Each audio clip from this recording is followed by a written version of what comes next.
But I call to God, and the Lord saves me.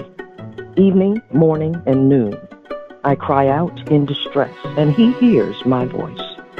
He ransoms me unharmed from the battle waged against me, even though many oppose me. God, who is enthroned forever, will hear them and afflict them, those who never change their ways and have no fear of God.